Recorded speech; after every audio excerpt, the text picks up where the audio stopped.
I'd like to bring the Tri Lakes Management District meeting to order for Wednesday, May 21st, 2025 at 9 a.m. Number 2, please stand for Pledge of Allegiance. Pledge allegiance to the flag of the United States of America and to the republic for which it stands, one nation, under God, indivisible, with liberty and justice for all. Number 3, roll call, starting from my left. Atkins here. Hasdall here. Baker. Samuelson. And we have one void. Number 4, certified posting of the meeting agenda.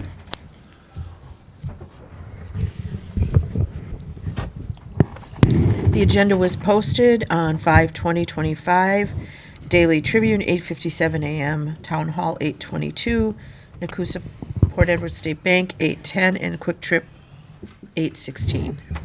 Thank you. Number 5, can I get a motion to approve the agenda? So moved. I'll second Atkins. Discussion?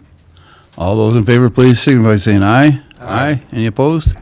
Motion is carried. Number 6, elector citizen comments. Any cards turned in? No. Dispense with number 6.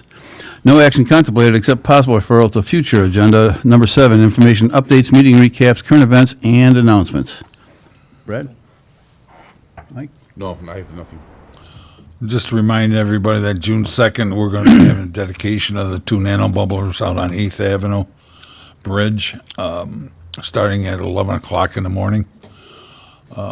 Parking, we started the announcements, media, and email blasts, and we've already got 50 RSVPs as of Tuesday. So parking's going to be an issue out there. We're probably going to post one side of the road, no parking. The Beach Club parking lot would be the south side of the channel there. Mm-hmm. We're going to reserve that for the media and handicap parking. We will have a big tent, chairs, and a podium out there. TV stations have been invited. So just reminding everybody. Okay. And I don't have anything there, but on number 8, nano bubbler update. I jumped the gun. You did, but that's fine. Good news.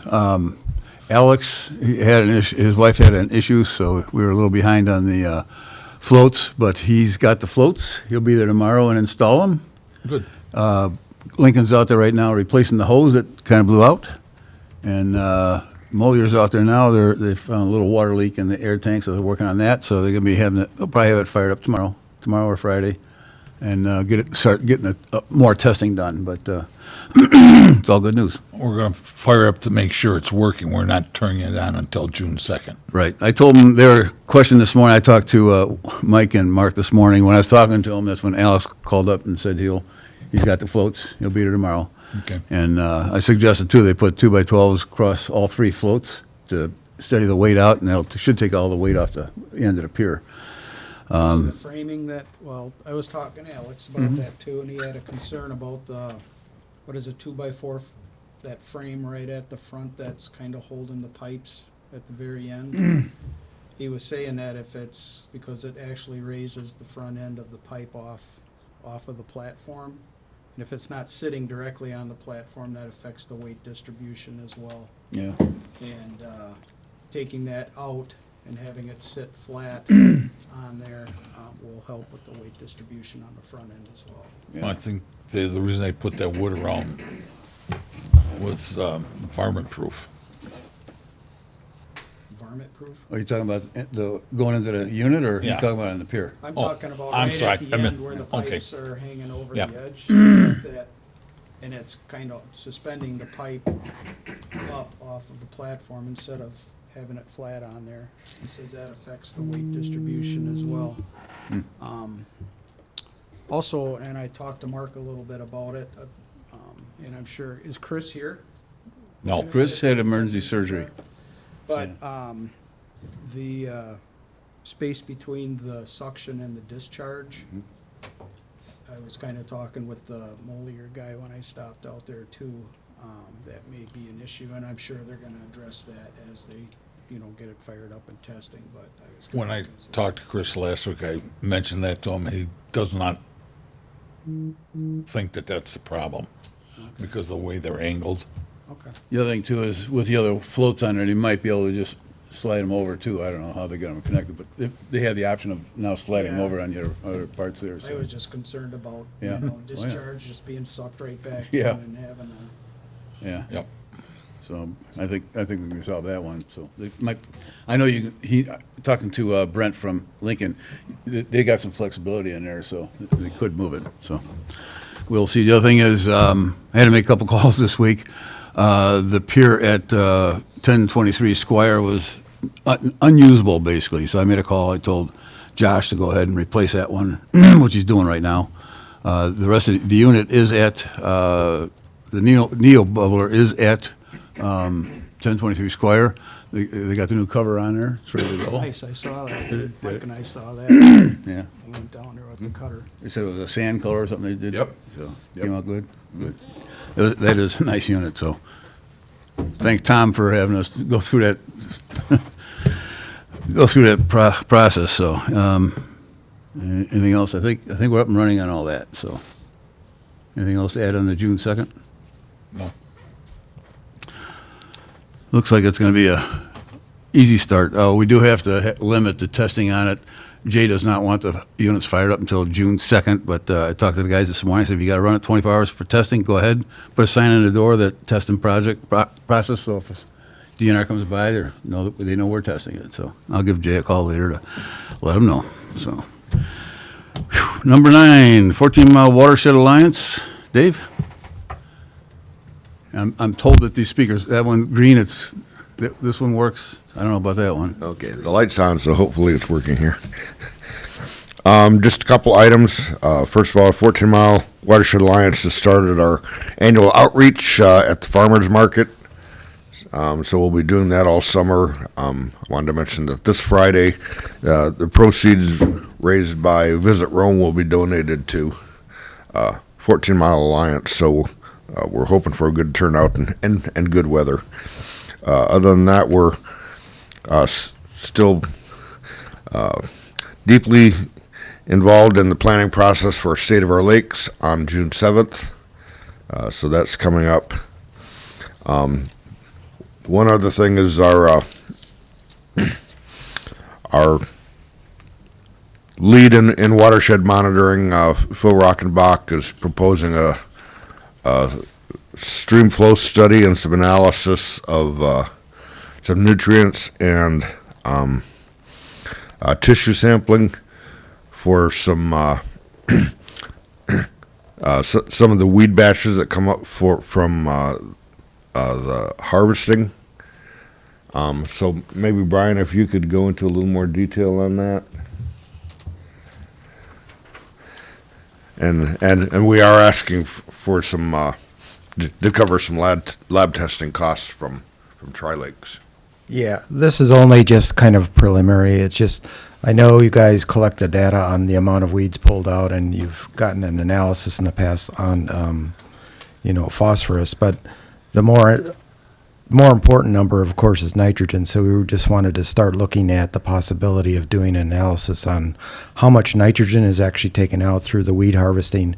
And part of the idea is to understand how much nitrogen is coming in based on flows amounts above 8th Avenue through some of the ditch systems, and then measuring below, and then just putting together some sort of study, possibly with the help, you've mentioned the PhD student, maybe building it into the study, but we could fund whatever, or, the parts that weren't necessary, I guess, from that study, just because if people are out there doing stuff and all you need is like one other measurement, that's the idea. It's just a kind of a bubble idea right now, but really the bottom line is to analyze how much nitrogen's taken out primarily with the weed harvesting, because obviously it's been reported on the phosphorus, but it was just the nitrogen stuff. So I'm not positive, but I'm pretty sure, like in the last couple of years when we send the weeds in, we added that test, but I'd have to wait till I'm back at the office Okay. to check. yeah, because I've never seen any reports, I and haven't either. yeah, so Certainly, if you have it, that's great, and we can do whatever. But also adding in just flow, so we have a rough idea of, how much is coming in, basically how much nitrogen may be contributed within the lake system itself, not necessarily from above, and that's kind of where we're headed. So that's the overarching idea. Just want to let you guys know. Dave, did you want to speak to Heather Gayton's grant or county? Who wants to take that one? You familiar with it? I guess it's you. Okay. You want to mention about Heather's grant for the biochar? Oh, yes, Heather's not here today. Yes, sure. Yes, Heather Grayton through the Farmers of the 14 Mile was able to get a $100,000 grant to implement biochar as a soil component in a test study in the 14 Mile. So that is a big deal. That's coming, I believe, through Central Sands. Something. Central yeah. Sands. I know they've been here and presented one time a couple of years ago, but it's a Central Sands Coalition that's funding that. So that is really, really good news. Yes, you bet. Yeah. Just hope she's around to implement it and keep it going. So We are hoping for that. yeah, thank you. Number 9, harvester update. Yeah, good morning, everyone. Just a couple of things here. One, as long as we're on the weed part of it, barley straw is still available. Everyone out there, it's very slow this year. We got 200, maybe 300 bags against the wall, and it's been very slow. I don't want to keep them over winter. They just have varmints in the garage. So please come and pick up the barley straw. They're right outside the shop there. And just so you know, mark them. How many bags? 2 bags max, unless you're taking some for your neighbors. And just mark it down. The second thing, boats are all in. Harvesters are all in the water at other locations throughout the lakes. We're going to start on the harvesting will start on the 2nd, which is Monday, I believe, June 2nd, 8 till 12, 4-hour days. However, I don't think that's going to last very long. As we were putting the boats out and testing them, the weeds are there already. They're coming to the top. Sherwood's got quite a few right to the west of the islands, and there's quite a few already at the end Camelot. So that may go away real fast, and we'll go right from 7 to 3. And that is determined by whatever boat starts getting the weeds, a lot of weeds, then we all go together. The next thing I want to, for the public to know, I am very, very proud of the guys that I had working in the shop and getting the boats and trailers ready. I have 2 of them sitting right here. I couldn't be more proud of them. They just went out and did it without asking questions, and we got great products out there. And I'm really proud of the people that we had this year. Thank you, Brad, Mike, and the other 3 gentlemen. Made my job easier. I didn't have to do nothing but slap the plastics, as they say, and get the parts available. So I want to make sure that's duly noted. So that's about all I have to say today, and we're going to be. People will see us out on the 2nd. On the 2nd, you'll see boats going up and down. Great. Thank you. Thank you. Thanks to the guys too. Again, boats, we just saw them cruising out, didn't see any issues, so thanks again. Number 11, district update. That's you. Nothing? I have one thing to add. I was out doing a goose count. I had found 19 on Camelot. I still got to get out on Arrowhead and Sherwood, so waiting for the weather to clear up a little bit, but I got 19 of them so far, so. Saw quite a few of them on Sherwood the other day when we were out testing the weed harvester. Yeah, I think some of them, there was 4 I saw Saturday at the lodge, LCPOA lodge, and I couldn't find them on Sunday, but I think they went over the dam. They do that quite a bit, so. How many do you have to have before you do 40, the gotta have 40, roundup? yeah.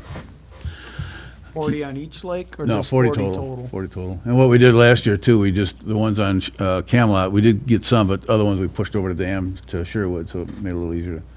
Then the ones I was after on Arrowhead, they all flew away, 40 total.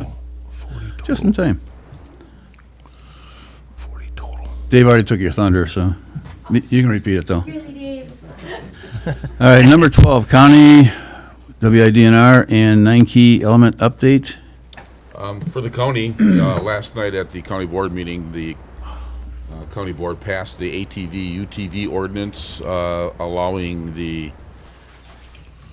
use of ATVs and UTVs on county roads. It will not be open to do that until such time as the ordinance gets published and the signs get posted for that. But the main focus was that drivers of these types of vehicles just want to be able to access the county roads so that they can get from one place to another. The thought is that they're not going to be screaming up and down the county highways just to be able to drive on them. It's just to access the restaurants or other places that they may want to travel to. And they did add one amendment to it, that no open intoxicants will be allowed in the UTV, ATVs while they're traveling. And if you're caught with that, it's a $100 fine. The Adams County does have a recreational officer that is on patrol, and he spends a lot of time up in the Rome area, only because of our trails and the major use of the ATV, UTVs in this area. So, again, it won't be effective until the signs are posted and the ordinance gets published in the paper. Well, I think that's something that our police department can enforce too. Certainly. Once it gets Yep. passed. Heather, you want to add anything to, Dave gave an overview on your project. Yeah, so I apologize for being late. I was in a call that ran over. Microphone? Microphone, okay. I brought a souvenir too, so. Good morning. I apologize for coming in a little late. I had a call that ran over this morning. So this was a gift from Pat Rogers. We were at a site visit yesterday, got to meet with Greg Sager, lead farmer for Farmers of 14 Mile Creek, and his business partner, Keith, with J&J Cranberries. Scott Provost was also with us, and we went to various sites on the farm, and they're very excited to be implementing some practices. So we're looking at implementing a denitrifying bioreactor higher up actually in the reservoir. So as the water's coming in from Portage and Washera counties, we've got some sites that we're looking at to installing some of those practices. So that's in addition to the biochar. So that's exciting. So other practices getting rolled out here in the next year.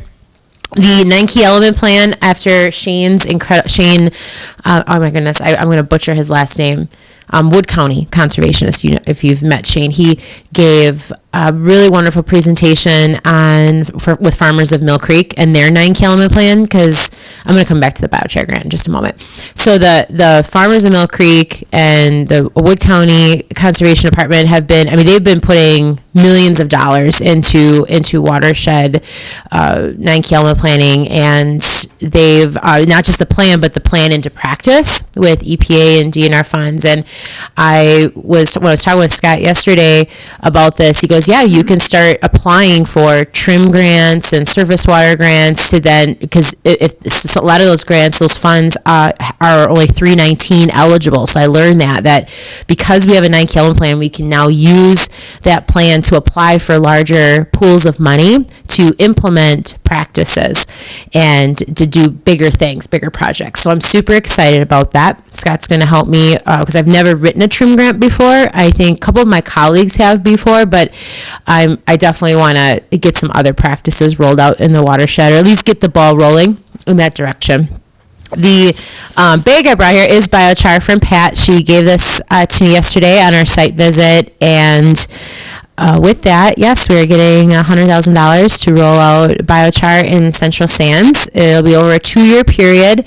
$20,000 of it will go to supporting technical assistance, so they would be paying for people to come out, do the actual site inspections with NRCS or other technical providers, paying for mileage, things like that.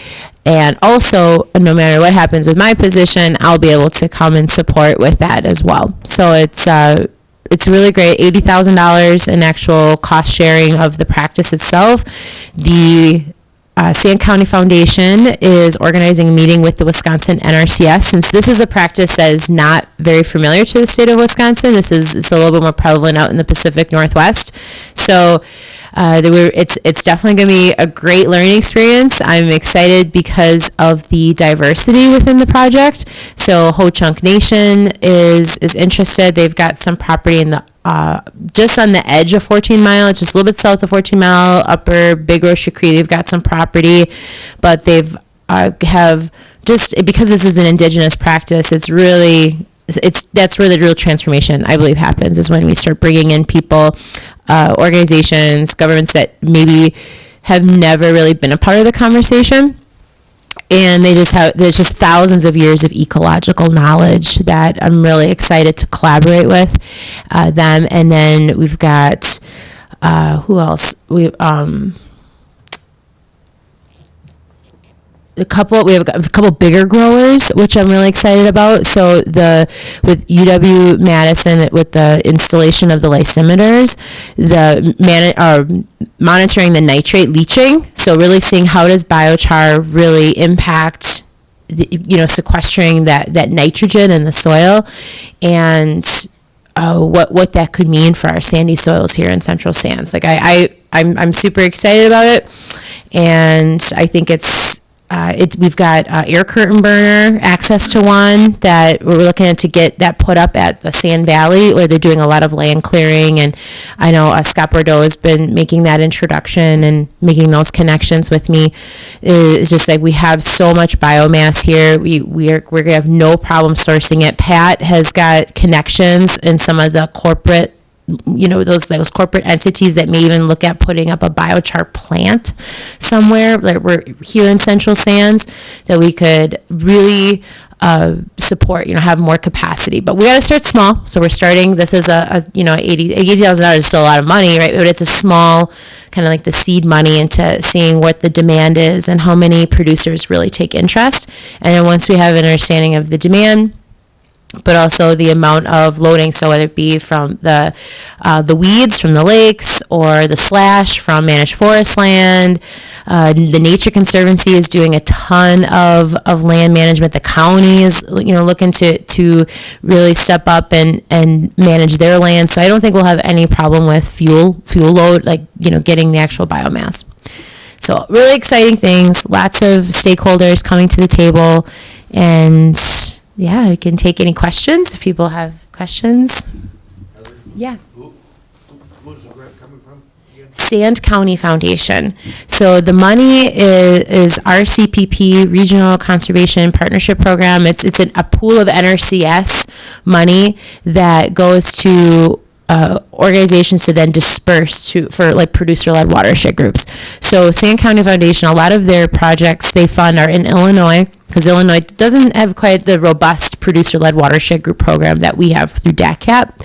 But because this project is so new and there's so much excitement around it, especially from those professional grower organizations like Wisconsin Potato Vegetable Growers Association, are taking a great interest in this, and just kind of like what it could mean for potato growers and their nutrient management. So that's Sand County Foundation. I can share that. I can share if you just Google it, it's really easy to find. Yeah. Heather, do you know if, was Pat able to get any of the results for that 3-year test in Illinois? The 3-year test? Yeah, there was a biochar test she was looking at down in Illinois. They've been running for 3 years now. Okay, she didn't mention it. Is that did she mention Mosaic? Is that the one through Mosaic? It is the one, I think. Okay, I think she's still talking, right? She referenced talking with a gentleman named Adam from Mosaic. Okay, yeah. Yep, I think she's still waiting to get that information. And then she had purchased bags last year. It was $1,000 for 40 bags, $25 a bag. Do you know if that's going to be any cheaper elsewhere? I think she said it was. Mm-hmm. She thought it was kind of expensive, but thought it would be sourced locally for a much better price. Mm-hmm. Yeah, she had mentioned because I asked her about that yesterday, if because of the freight cost, I know she had said that when you're buying smaller quantities, the cost per bag is going to be a lot higher versus if buying larger quantities at a time brings the cost down. She's looking at, I know there's I think 2 or at least 3 different places she was looking at for sourcing, but not all biochar is the same, right? So that's where it's like some are more like an ash, and that's just not going to have the same microbial benefits as some of the things. So I think there is a little bit of a kind of get what you pay for aspect, but I don't know. That's a Pat question. Yeah, so, but she did mention she is still checking on sourcing. Ideally, we'd like to make it here, just because then we're improving our forest lands, we're reducing fuel load. So with the slash, because I know like Nature Conservancy is wanting to do a lot of prescribed burning. So when they remove that red pine, we've got all that slash on the landscape, and they did burn some, but all that CO2 just goes right up in the atmosphere. You've got, again, heavier fuel loads. So it'd be really nice if we can work with our foresters to help manage for wildfire mitigation. And And another one of the benefits, again, for the biochar is when it's done, when it's loaded with nitrates, then it goes back, they can use it back in the soil for a soil enhancer. So Right. it's kind of neat. it Yeah. is super cool. Yeah. Yeah. So thank you. Any other questions? Shoot me an email, and look forward to keeping you updated. And I am going to be presenting at State of the Lakes, so we'll see, as things develop. I'll probably have met with the Wisconsin NRCS by that point, so I'll have a little bit more to share. Okay. Thanks. If you want to check out biochar, it's like I'm a baby here. All right. Some stuff I gotta talk about. Oh, sure. Go ahead. So we're dealing with on the Camelot Dam a failure of the motor mechanism that operates the dam. I think we're like in our second week of dealing with this. What had happened is when Alex went out to adjust the dam, a little while ago, he's going to open the gate. He noticed when he operated it that we had some arcing coming off of the bonded grounds that connect the railing and the metal grates and all that to the actual motor mechanism. So we shut Master Breaker down that operates that. Got a hold of Colton right away. This happened on a Saturday. Got a hold of Colton on Saturday, and we had an electrical contractor respond on that Monday. So the guy spent 3 days out there, reran the grounding for the motor and all that. Came time to test it, and the motor is basically fried. That's kind of the gist that I'm getting. Since then, the electrical contractor kind of started ghosting the county and Tri-Lakes as far as a response on what to do next. I got a hold of the manufacturer of the dam actuator that raises and lowers the gates. Got a source from them in Wisconsin. Spoke with Colton about that. He was doing some research too, and he's got a resource. So I sent him my information on what I had. I'm assuming it's probably the same company that he has that actually worked on like the Arrowhead Dam when we had problems there. So bottom line is we can still operate and manipulate the gates manually. However, when it comes to raising the gate up, it's kind of a two-man process, as Mike can attest to that. The wheel that you have to turn is only about this big. So people with boat lifts, you can imagine trying to raise your boat lift with a small wheel like this as opposed to a larger wheel where, it becomes easier. Mike and I went out during the week and actually fastened a big boat lift wheel with a handle. It makes it a lot easier to turn, however, it's still hard to do. So closing it is easier than raising it, especially with the rains here. It kind of turns into a two-man operation. It's fully functional. We're monitoring the levels there and adjusting as needed. I don't anticipate, like, anytime real soon that we're gonna get that motor fixed or replaced on there. It all depends on how fast the county can get somebody out to come and look at it.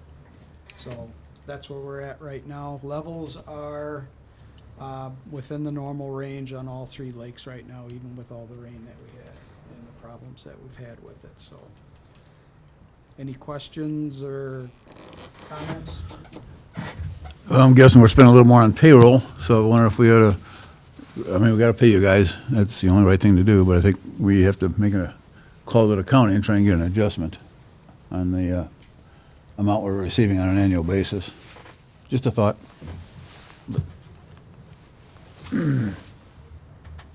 How much of an adjustment? Whatever our expense is.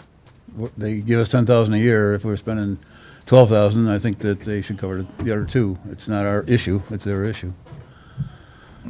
Yeah, I think last year was somewhere just over to the $10,000 mark because of the staffing costs, Gina's time, and Yeah. I think it was 10,000 and change.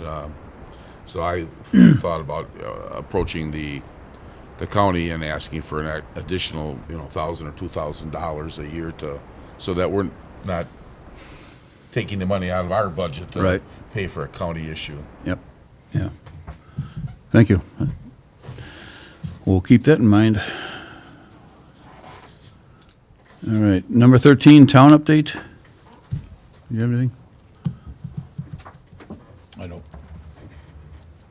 I didn't have anything down here, so. Number 14, discussion on replacement of Tom Gabriel. Mark and I actually had a little conversation on this, and I thought switching Mark over from Arrowhead to the town board, that would eliminate our quorum call. It'll also give us a little more fresh blood out of Arrowhead.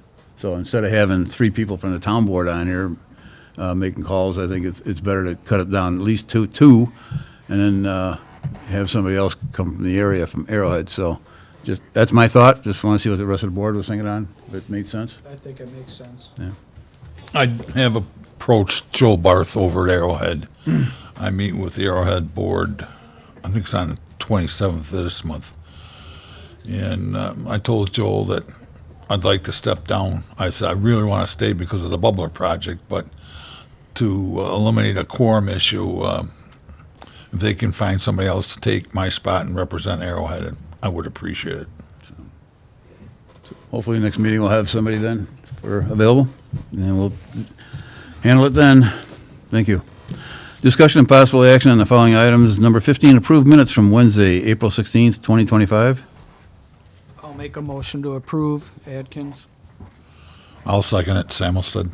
Any discussion? All those in favor, please signify by saying aye. Aye. Aye. Any opposed? Motion's carried. Number 16, approve vouchers and financials. I'll make a motion to approve the vouchers and financials, Baker. Adkins, second. Discussion?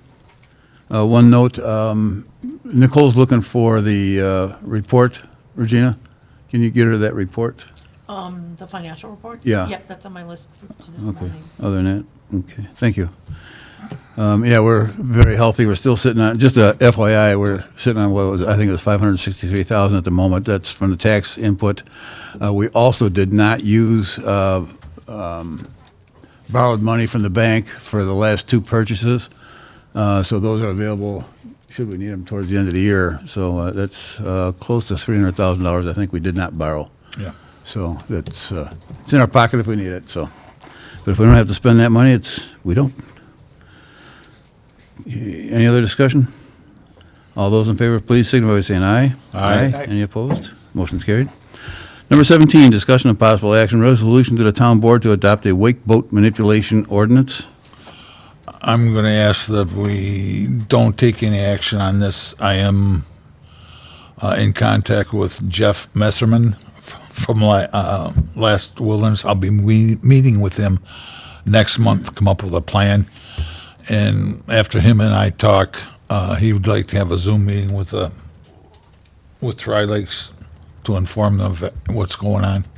I think that they're going to help us if we choose to implement a wake boat ordinance, they will help us do it. Any objection on that? Okay. Table that. Number 18, discussion and possible action, Tri-Lake support and use of biochar in Upper Camelot and Arrowhead. Just thought I'd throw this on there. With using the biochar, Upper Camelot and mostly Arrowhead are not getting much attention this year because of the nanobubbler at Lower Camelot and the bays on Sherwood. I just wondered if it made sense to try some testing on our own with the biochar in certain bays on Upper Camelot and maybe in Arrowhead. I was thinking actually of the marina. I think that makes sense.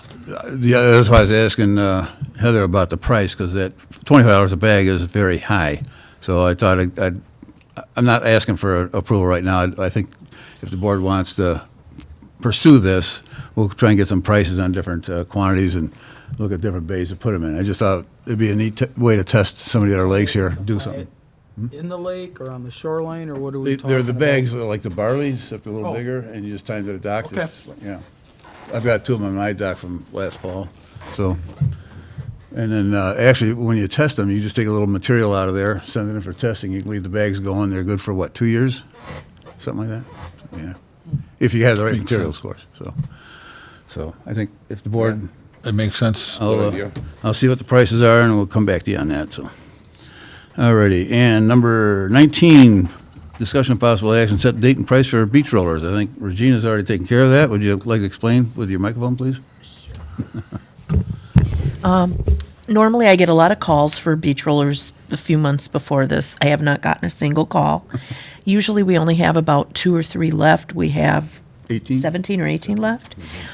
So I did put a blurb out on Nextdoor and on the website that we have that many, that I gave the 21-day, starting today and 21 days from now it'll end, that they can come in and purchase them with cash or check.